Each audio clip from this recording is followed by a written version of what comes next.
À 24 ans, Ludmilla a tout d'une grande artiste.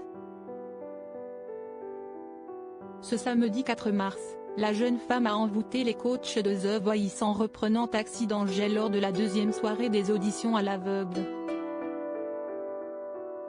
Et si son minois vous dit quelque chose, si est-il tout à fait normal puisqu'elle est l'une des têtes d'affiche de Lupin, la série de Netflix avec Omar Sy. Elle y interprète la femme, jeune, de l'acteur.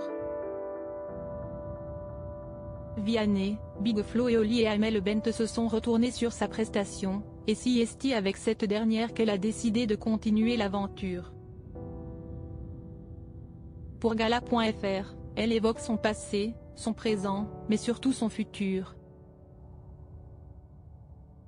The Voice, j'ai été repérée par Bruno Berberes il y a quelques années, mais j'avais mis la musique de côté, donc je ne donnais pas de suite.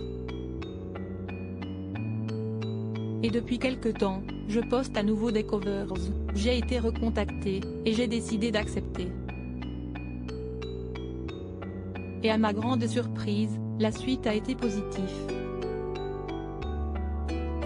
Me retrouver dans The Voice, c'était lunaire et irréel. Pourquoi avoir repris Taxi d'Angèle, si est-il le hasard qui a fait les choses, même si je pense que dans la vie, il n'y a pas de hasard.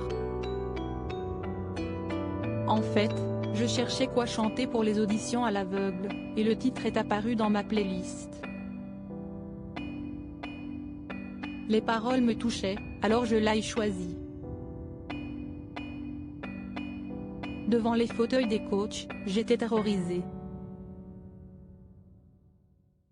Même si j'ai l'habitude de passer des castings, pour le cinéma, on se cache derrière un personnage.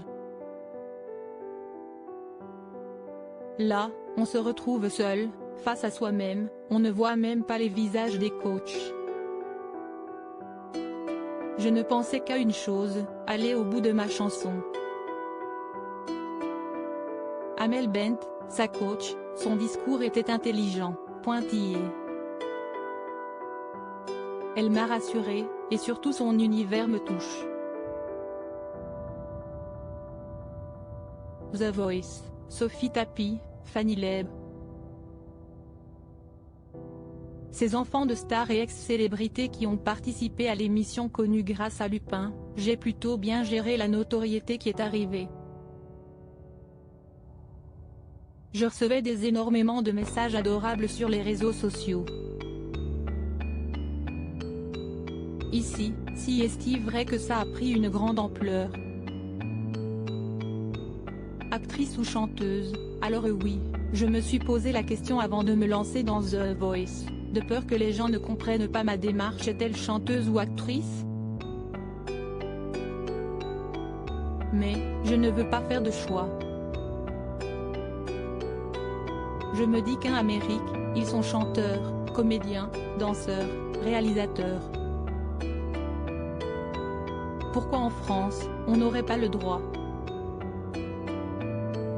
J'espère avoir le même parcours que l'ONUMB 14 qui chante et joue la comédie, et qui ont même été nommés au César.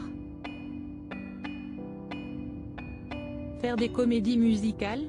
J'ai pris des cours de comédie musicale, et si est vrai qu'il y a 2 ans, c'était mon rêve d'en faire une, mais plus en ce moment. Pour une comédie musicale, on fait une tournée dans toute la France, on met donc sa vie entre parenthèses pendant 2 ans, on joue le même rôle tous les jours. J'ai pas envie de ça actuellement. Je veux plutôt me concrétiser, sortir mes projets, m'accomplir personnellement. Projet, je travaille sur mon EP. Il aura des influences R&B, du slam, du rap. Il sera léger mais dans l'air du temps. Crédit photo, Franck Castel, ITV, Bureau 233, TF1.